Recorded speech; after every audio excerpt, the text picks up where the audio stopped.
Assalamu alaikum. Today we are going to talk about IVP, intravenous pylography. Intra means inside, veins means through veins, and pylography means the study of KUV. So let's discuss the introduction of IVP. IVP is a radiological procedure that evaluates or examines the excretory renal system like kidney, ureters and bladder with the help of contrast media. तो हम contrast media की help से ये करते हैं IVP. अगर अब हमारे पास कोई पेशेंट आया, उसमें प्रॉब्लम्स है, तो सबसे पहले हम इंडिकेशंस के बेसिस पे करते हैं आईवीपी। हमारे पास अगर किसी पेशेंट को रेनल स्टोन है तो उस हालत में हम आईवीपी करते हैं। रेनल स्टोन दो तरीके का हो सकता है, ये रेडियोल्यूसेंट भी हो सकता है और रेडियो ओपेक भी हो सकता है। सेकेंड इंडिकेशन है अनडायग्नोस्टिक फ्लैंक पेन। अगर किसी पेशेंट को डिस्कम्फर्ट हो रहा है और उसके एब्डोमेन में क्या हो रही है, पेन हो रही है, बैक साइड से या फ्रंट साइड से उसको पेन हो रही है, तो उस टाइम पे भी हम आईवीपी करते हैं। एंड थर्ड इज, अगर आपका जो किडनी है उसमें अगर ट्यूमर है तो हम बोल सकते हैं रेनल ट्यूमर होगा, उसकी जो किडनी की ग्रोथ होगी वो सही नहीं होगी, उस टाइम पे भी हम आईवीपी करते हैं। एंड हमारे पास है अगर किसी पेशेंट में एक्टोपिक किडनी होगी तो उसकी जो किडनी की जो शेप होगी वो नॉर्मल नहीं होगी, बीन शेप नहीं होगी, उस टाइम पे क्या होगी, किडनी हॉर्सशू शेप्ड होगी, उस टाइम पे भी हम क्या करते हैं, आईवीपी करते हैं। And another indication is unknown haematuria. अगर आपका जो यूरिन है, जब आप यूरिन पास कर रहे हैं, अगर आपके यूरिन के साथ ब्लड आ रहा है तो उस टाइम पे हम क्या करते हैं, आईवीपी करते हैं। ये जो ब्लड आ रहा है आपके यूरिन के साथ, ये हो सकता है यूटीआई की वजह से और किडनी स्टोन की वजह से। अगर आपके यूरिथ्रा में कोई इन्फेक्शन है या स्टोन है किडनी में, तो उस टाइम पे आपको क्या आएगा, आपके यूरिन के साथ ब्लड आएगा। और हम करते हैं वेसिको यूरेट्रिक रिफ्लेक्सेस के लिए भी हम करते हैं, इसको देखने के लिए भी हम आईवीपी करते हैं।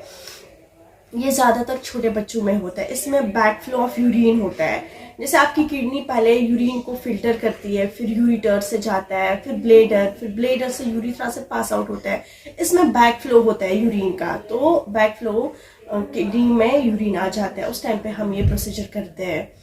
अगर अब हमारे पास कौन कौन सी सूरत हाल है जिनमें हम आईवीपी नहीं कर सकते हैं, तो सबसे पहली कंट्राइंडिकेशन ये है, अगर आपके एब्डोमेन में बहुत ही ज्यादा पेन हो रही होगी, बहुत ही ज्यादा आपको डिस्कम्फर्ट हो रहा होगा, उस टाइम पे हम आईवीपी नहीं करेंगे। और अगर आपने रिसेंट सर्जरी की होगी, रिसेंट एब्डोमिनल सर्जरी हुई होगी, उस टाइम पे भी हम आईवीपी नहीं करेंगे। एंड अगर आपको क्या होगा, अगर आपके प्लाज्मा में कैंसर होगा, प्लाज्मा सेल्स में अगर कैंसर होगा, उस टाइम पे भी हम आईवीपी नहीं करेंगे।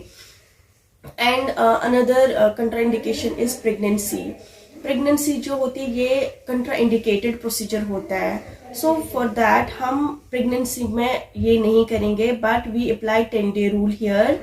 तो फिर हम ये कंट्राइंडिकेशन जो है ये करेंगे, ये अप्लाई करेंगे, ये सिचुएशन जो होंगी उनमें हम ये नहीं करेंगे। तो नाउ जो हमारे पास है पेशेंट, अगर आपके पास कोई पेशेंट आया जो डायबिटिक है, जिसकी हिस्ट्री डायबिटिक हिस्ट्री होगी, तो उस टाइम पे हम पेशेंट को क्या देते हैं, मेटफॉर्मिन देते हैं। उसको हम एग्जामिनेशन से पहले बोलते हैं कि आपको ये जो मेटफॉर्मिन है ये कंज्यूम करना है, फिर उसके बाद हम प्रोसीजर करेंगे। अब हम बात करेंगे पेशेंट प्रिपरेशन की। पेशेंट का हमें कैरेटिनाइन लेवल, सीरम लेवल और जो किडनी फंक्शन टेस्ट है वो हमें करना है। इसमें हमें देखना है कि जो कैरेटिनाइन जो रेंज है, जो लेवल है, वो नॉर्मल है कि नहीं है। अगर नॉर्मल है तब आप ये प्रोसीजर कर सकते हैं। और किडनी फंक्शन टेस्ट हम इसलिए करते हैं, हम देखते हैं जो किडनी है वो अपना फंक्शन जो है प्रॉपरली कर रही है कि नहीं कर रही है। क्यों? क्योंकि किडनी को फिर इस टॉक्सिक को, जो कंट्रास्ट मीडिया होता है, इसको क्या करना, फिल्टर आउट करना है। अगर ये किडनी के अंदर ही रहेगा तो किडनी फेलियर के भी चांसेस होते हैं। उसके बाद हम देते हैं पेशेंट को डेल्कोलैक्स टैबलेट, और हम उसको गैस एब्जॉर्बेंट देंगे। वो हम इसलिए देंगे जो बाउल गैसेस है वो क्लियर हो, ताकि जो हम फिल्म लेंगे उसमें जो कोई आर्टिफिक ना आए। हमारे पास जो फिल्म है जो हम लेंगे वो क्लियर आनी चाहिए, इसलिए हम डेल्कोलैक्स और गैस एब्जॉर्बेंट टैबलेट्स देते हैं। फिर हम देते हैं कंट्रास्ट की बात अगर हम करेंगे, हमारे पास दो तरीके का कंट्रास्ट होता है, high osmolar contrast and low osmolar contrast. High osmolar contrast में हमारे पास यूरोग्राफिन आता है एंड लो कंट्रास्ट में हमारे पास ओमनीपैक आता है। लेकिन हम ज़्यादा क्या करते हैं, हम ज़्यादा लो कंट्रास्ट यूज़ करते हैं, लो ऑस्मोलर, जिसको हम बोलते हैं Omnipaque, because it is less toxic than the high contrast. उसके बाद हम पेशेंट की पोजिशनिंग करेंगे। पेशेंट को हम क्या करेंगे, पेशेंट की सबसे पहले हम प्रिलिमिनरी फिल्म लेंगे, उसको हम लिटाएंगे। उसमें हम देखते हैं पेशेंट के जो फिटर्स है, उसकी जो पोजीशनिंग है, क्या वो सही है कि नहीं है। अब हम बात करेंगे प्रोसीजर की। प्रोसीजर पे चलने से पहले मैं आपको ये बोलूँगी, जब आप पेशेंट का जो प्रोसीजर कर रहे होंगे उसमें आपको देखना है पेशेंट को हमने पेशेंट टेबल पे लिटाया स्पाइन पोजीशन में, और हमें उसकी एपी फिल्म लेनी है। फिर हमें क्या करना है, फिर हमें 18 गॉज नीडल जो है वो इंसर्ट करनी है मीडियल क्यूबाइटल वेन में, और फिर हमें क्या करना है, कंट्रास्ट इंजेक्ट करना है।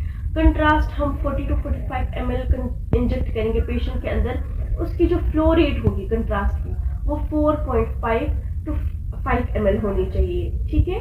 ये हमें फ्लो रेट के अकॉर्डिंग कंट्रास्ट को इंजेक्ट करना है। उसके बाद हम करेंगे फिल्म्स लेंगे। जब हमने कंट्रास्ट को इंजेक्ट किया पेशेंट के अंदर, फिर हम डिफरेंट फिल्म्स लेते हैं डिफरेंट टाइम पे।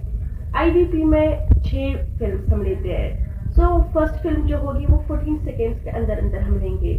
उसमें हमें क्या देखना है, उसमें हमें देखना है जो हमारा नेफ्रोग्राम है, क्या वो आ रहा है कि नहीं आ रहा है। फिर हमारे पास सेकंड फिल्म होगी, वो 5 मिनट्स में हम लेते हैं। उसमें हम देखते हैं स्क्रीटरी फेज, हम उसमें देखते हैं। एंड थर्ड फिल्म हम लेते हैं 10 to 15 मिनट्स के अंदर अंदर। इसमें हमें क्या करना होता है, इसमें हमें यूरिटर्स को देखना होता है। जब हमने थर्ड फिल्म ली, उसके बाद हमने क्या किया, उसके बाद हमने कंप्रेशन एब्डोमिनल बैंड लगाया, पेशेंट का कंप्रेशन एब्डोमिनल बैंड लगाया, जिस वजह से जो कंट्रास्ट है वो यूरिटर्स में ही रहता है। क्यों? क्योंकि हमें इसमें यूरिटर देखना है। फिर 10 मिनट्स के बाद हमने क्या किया, हमने इस कंप्रेशन एब्डोमिनल बैंड को रिलीज किया। उसके बाद हम देखते हैं और एक फिल्म लेते हैं। After the release of compression band हम लेते हैं फिर दूसरी फिल्म, हम बोलेंगे 5 मिनट्स के बाद, हम 10 मिनट्स के बाद हम लेंगे। उसमें हम क्या करते हैं, उसमें हमें होल ब्लेडर देखना है, ठीक है। फिर हमारे पास फिफ्थ फिल्म आ गई 30 मिनट्स के बाद, हम वो लेते हैं। उसमें हमें फुल जो ब्लेडर है वो आया कि नहीं आया। फिर उसके बाद हम पेशेंट को बोलते हैं कि आपको यूरिनेशन के लिए जाना है, आप जाओ वॉशरूम जाओ, उसके बाद आपको हमारे पास आना है। उसके बाद हम लेते क्या लेते, पोस्ट वाइड मिक्चुरेशन फिल्म लेते हैं। उसमें हम देखते हैं जो कंट्रास्ट है वो फुल रिलीज हो गया, बॉडी के बाहर चला गया कि नहीं चला गया। फिर हम क्या करेंगे, फिर हमारे पास कॉम्प्लिकेशंस आएंगी। कॉम्प्लिकेशंस में अगर आपके पेशेंट को वॉमिटिंग हो रही है या नोजिया हो रहा है, या अगर पेशेंट को ब्रैकीकार्डिया हो रहा है या ट्रैकीकार्डिया हो रहा है, तो हमें पेशेंट को क्या बोलना है, ये नॉर्मल हो सकता है। बट अगर ज्यादा हो गया, उसके बाद आपको क्या करना है, डॉक्टर को कंसल्ट करना ही करना है, जरूरी है। तो हमारी इस चैनल को सब्सक्राइब करना ना भूले।